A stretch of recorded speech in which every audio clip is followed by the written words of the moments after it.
Hi అండి అందరికీ. ఈరోజు మా టమాటాలతో స్నాక్ ప్రిపేర్ చేస్తానండి. ఇవి మా చెట్టుకి కాసిన టమాటాలండి. 6 వచ్చాయి.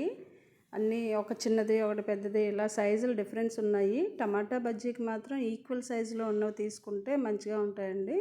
మనం ఇంట్లో పెంచుకున్నవి కాబట్టి హెల్దీ అండ్ టేస్టీగా ఉంటాయి. ఇంకా టమాటాలు చాలా ఎక్కువ కాసేసి ఉన్నాయండి. ఇవి 2 రోజులకి 3 రోజులకి పండటం వల్ల మనకి అప్పటికప్పుడు కూరలో వేసుకోవడానికి బాగా యూజ్ అవుతున్నాయండి. కట్ చేసుకున్న టమాటాలను శుభ్రంగా ఇక్కడే కడిగేస్తున్నానండి. ఇప్పుడు బజ్జీ పిండి కోసం ఒక బౌల్ తీసుకొని ఇందులో 100 గ్రాములు శనగపిండి వేసుకొని కొంచెం సాల్ట్, నీళ్ళు పోసుకొని బజ్జీ పిండిలో కలుపుకోవాలి. నీళ్ళు కొద్దిగా యాడ్ చేసుకుంటూ కలుపుకోవాలండి. చివరిలో వాము వేసుకొని కలుపుకొని పక్కన పెట్టుకోవాలి. ఇందులో మనం వంట సోడా వేయలేదు కాబట్టి ఈ పిండిని అరగంట సేపు నానబెట్టుకోవాలండి. వేరొక చిన్న బౌల్లో కొద్దిగా శనగపిండి తీసుకొని ఇప్పుడు నేను చూపించిన విధంగా టమాటాని డిప్ చేయాలండి. ఇప్పుడు స్టవ్ పైన కళాయి పెట్టుకొని ఆయిల్ మరిగించాలండి.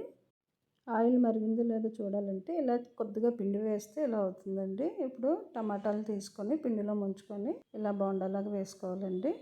నేను పోపులు పెట్టే కళాయిలో వేసుకుంటున్నానండి, ఆయిల్ తక్కువ పడుతుందని.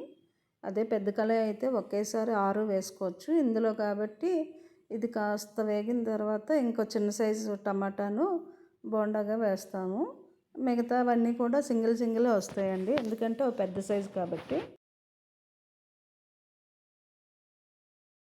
ఇదిగోండి, ఇది కాస్త వేగింది కాబట్టి దీన్ని పక్కకు పెట్టుకొని ఇంకొక టమాటాను బోండాగా వేసుకుంటున్నాను. ఆయిల్ హీట్ ఎక్కేటప్పుడు మీడియం ఫ్లేమ్లో పెట్టినా కూడా బోండాలు మాత్రం సిమ్లోనే వేపాలండి, ఎందుకంటే లోపల టమాటా కూడా బాయిల్ అవ్వాలి కాబట్టి.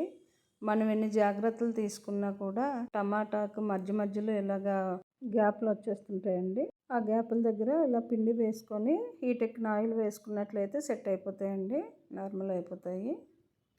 టమాటాను పొడిపిండిలో డిప్ చేసాం కాబట్టి ఇలా రౌండ్గా బోండా షేప్లో వస్తున్నాయండి, లేకుంటే బోండా షేప్లో రావు.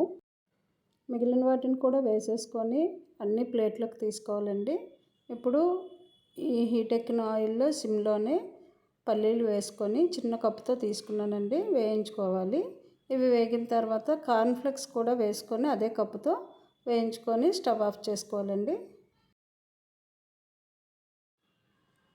ఇప్పుడు రెడీ అయిన బోండాలను చూపించిన విధంగా కట్ చేసుకొని అందులో ఉన్న టమాటాను ఒక బౌల్ తీసుకొని అందులోకి వేరు చేసి పెట్టుకోవాలండి.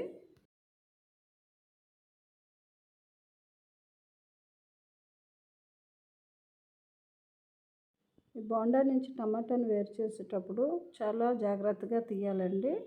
ఆ బోండా మనకు ఒక కప్పు షేప్లో రావాలి. ఇప్పుడు నేను చూపించిన విధంగా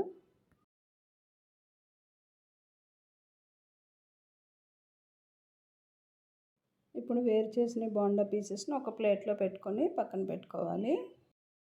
ఇప్పుడు ఈ టమాటా ముక్కల్లో ఇది ఆశీర్వాద్ కారం వేస్తున్నానండి, అంటే టేస్ట్కి సరిపడా సాల్ట్ వేసుకొని టమాటా తొక్కలను తీసేసుకొని ప్యూరీ రెడీ చేసుకోవాలండి.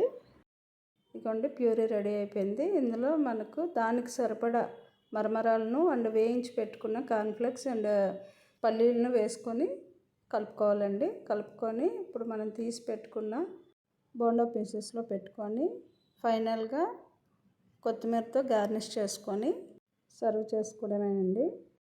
బజ్జీ మాత్రం భలే సూపర్ టేస్ట్ వస్తుందండి. దీని రిజల్ట్ ఎలా ఉందన్నది మా అబ్బాయి చెప్తాడు.